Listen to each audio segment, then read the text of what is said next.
Hello everyone. Yesterday I have discussed static and dynamic resistance of PN junction diode. Today I am going to discuss varactor diode. Varactor diode just similar to the reverse bias PN junction diode. So first of all we are going to design PN junction diode.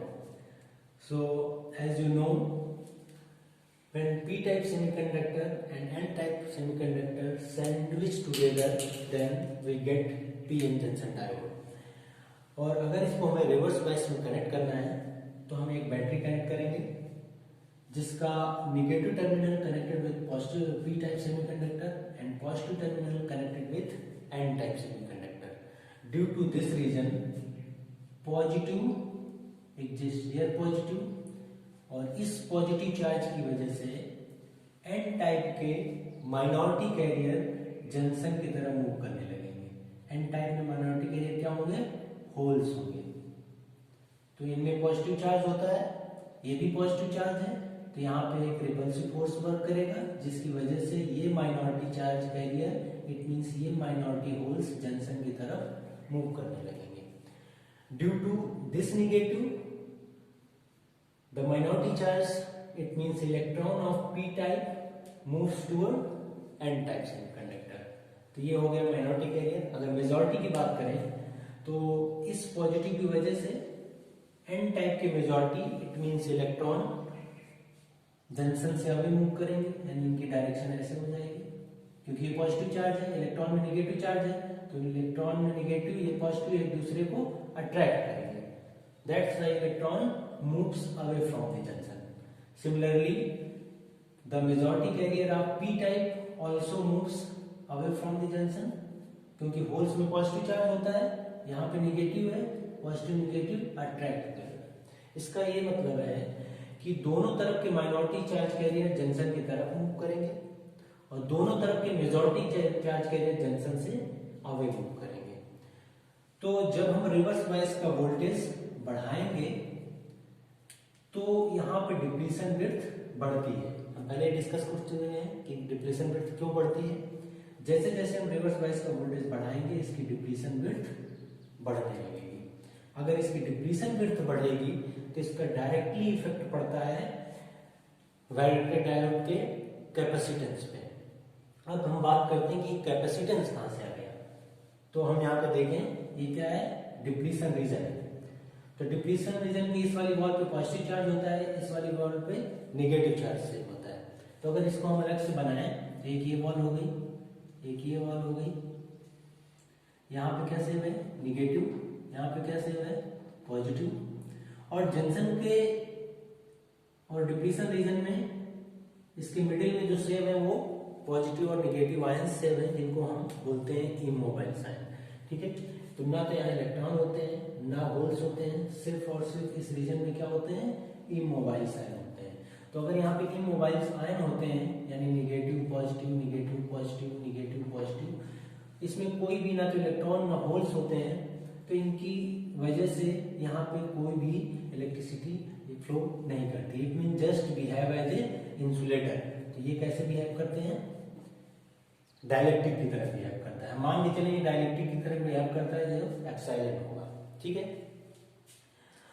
अब हम देखते हैं अगर ये epsilon है और इसका पूरा एरिया हम एज्यूम कर लें a, ठीक है, इसकी विड्थ एज्यूम कर लें d, जो कि हमें पता है it is a width, depletion width. तो एप्सिलॉन a और d, तो इसका कैपेसिटेंस क्या होगा? इसका कैपेसिटेंस होगा ये एप्सिलॉन a बाई d. ठीक है. सो a हो गया एरिया, d हो गया विड्थ ऑफ डिप्लीशन रीजन और c हो गया कैपेसिटेंस. तो यहाँ पर हम देखते हैं reverse bias PN junction diode का कि जो D होता है विड्थ ऑफ डिप्लीशन रीजन होती है डायरेक्टली डिपेंड किस पे करता है? रिवर्स बायस के वोल्टेज पे. अगर हम रिवर्स बायस का वोल्टेज हम बढ़ाएंगे, यहाँ पे ये वाला वोल्टेज अगर हम बढ़ाएं तो हमारी यहाँ पे D भी बढ़ेगी. अब अगर D बढ़ेगा यहाँ पे तो इस फॉर्मूले को देखें, अगर यहाँ D बढ़ेगा तो C क्या होगा? घटेगा. It means on increasing of reverse bias voltage, depletion width increases. Due to increasing of depletion width, transition capacitance decreases. So with the help of this relationship and this relationship, we can find out the final result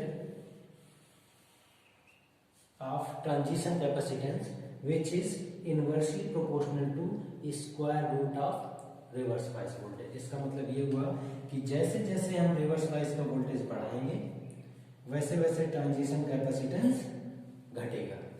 so with the help of this formula we can draw a graph between C and V which is known as CV curve of varactor diode. तो हम देखते हैं यहाँ पे first condition ले लेते हैं कि अगर रिवर्स बायस वोल्टेज 0 होगा तो CT इनफाइनाइट होगा। अगर यहाँ पे हम 0 पुट कर दें तो 1/0 क्या टेंड करने लगेगा, इनफाइनाइट। तो इसका ये मतलब हुआ कि अगर हम VR की वैल्यू 0 ले लें यहाँ पे तो CT क्या होगा, ये इंफिनिटी की तरफ टेंड करने लगेगा। CT इंफिनिटी की तरफ टेंड करने लगेगा, यानी हम अगर इसको 0 ले लेंगे तो CT कहीं यहाँ कहीं इनफाइनाइट मिलेगा।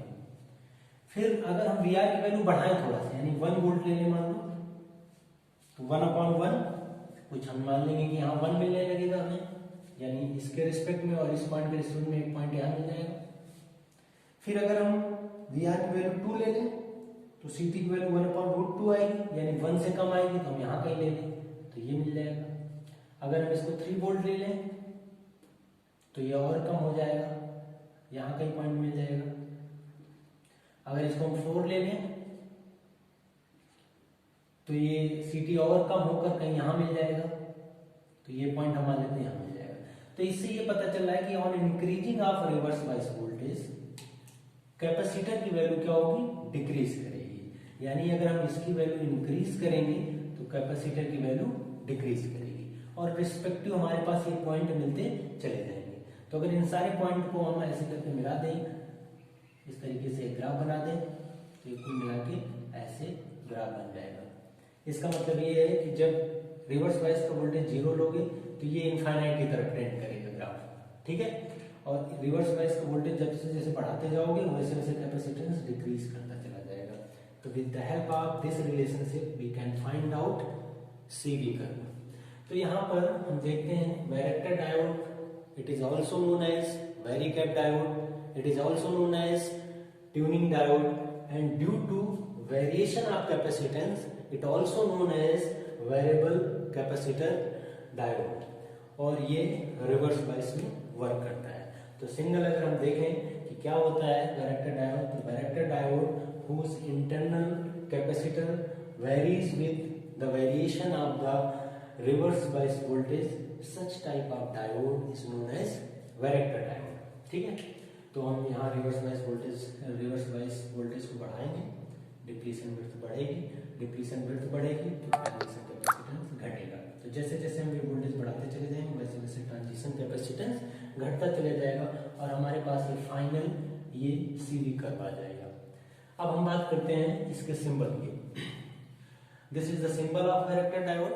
यहाँ पे हमें एक रेड कलर का एरो दिख रहा है और ये शो कर रहा है कि जो वेरिएबल साइन, एरो क्या शो करता है, variable sign, it means it is a variable capacitor. इसका मतलब it is known as variable capacitor diode, ठीक है।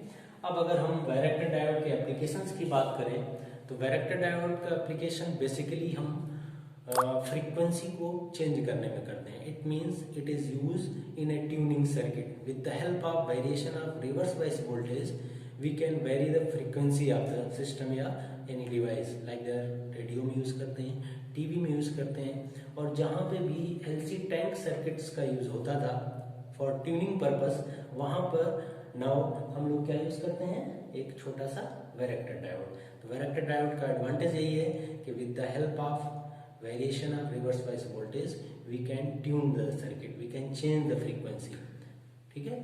तो ये हमारा वैरेक्टर डायोड है। अब हम अपने नेक्स्ट क्लास में हम लोग डिस्कस करेंगे photo diode. Photo diode basically एक वेरी इंपॉर्टेंट डायोड है जो हम अपने दैनिक जीवन में यूज कर रहे हैं। इस मीन्स फोटो डायोड किस मोड में काम करता है, कैसे वर्क करता है, लाइट का इफेक्ट इस पे क्या पड़ता है, ये सब हम वहाँ पे पढ़ेंगे।